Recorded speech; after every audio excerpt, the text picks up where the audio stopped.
पर्यटन मंत्री सतपाल महाराज के बाहरी ट्रैवल कंपनियों को उत्तराखंड में ऑफिस खोलने के लिए आमंत्रित करने वाले बयान से ट्रैवल व्यवसायियों में नाराजगी है। हरिद्वार के शिव मूर्ति चौक पर इकट्ठा होकर ट्रैवल कारोबारियों ने विरोध प्रदर्शन करते हुए जमकर नारेबाजी की है और नाराज ट्रैवल व्यवसायियों का कहना है कि अभी आपदा का समय है। अभी कई ऐसे नियम हैं जिनमें बदलाव की वजह से चारधाम यात्रा ठीक से चल नहीं पा रही है, जिसका असर ट्रैवल कारोबारियों पर बुरा पड़ रहा है। पर्यटन मंत्री हरिद्वार के ट्रैवल कारोबारियों के साथ ना तो कभी बैठक करते हैं, ना कभी उनका टैक्स माफ करने की मांग को माना जाता है। पर्यटन मंत्री सतपाल महाराज ने एक कार्यक्रम के दौरान दूसरे राज्यों के ट्रैवल कंपनियों को उत्तराखंड में आकर अपने कार्यालय खोलने का न्योता दिया था।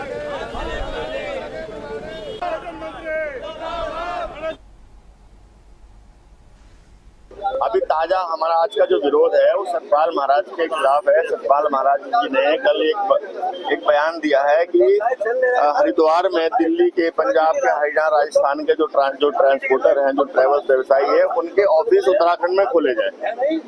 यहाँ के जो ऑफिस जो खुले हुए हैं उनमें तो काम चल नहीं रहा, उनकी गाड़ियां चल नहीं रही, यात्रा बंद पड़ी है, यात्रा आपसे संभल नहीं रही है और आप बाहर वालों को न्योता दे रहे हो।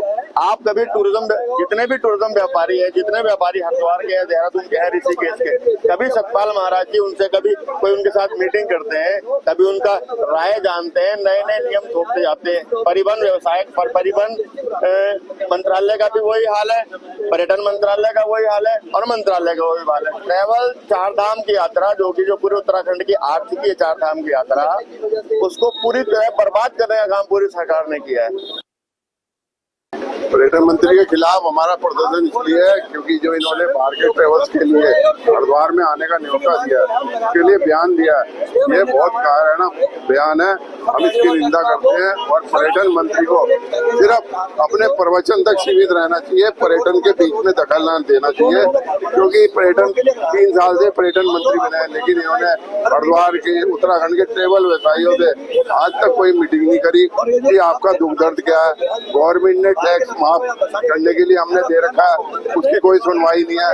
ऊपर से छोटा सा राज्य है उत्तराखंड, अभी अब 2 महीने से यात्रा बंद पड़ी है, इसका कोई ध्यान नहीं है। उससे पहले कावड़ चल रहा था, तब हमारा कारोबार बिल्कुल बंद था। तो हमारा कहना यह है कि पर्यटन मंत्री को यहाँ से बिल्कुल हटाना चाहिए।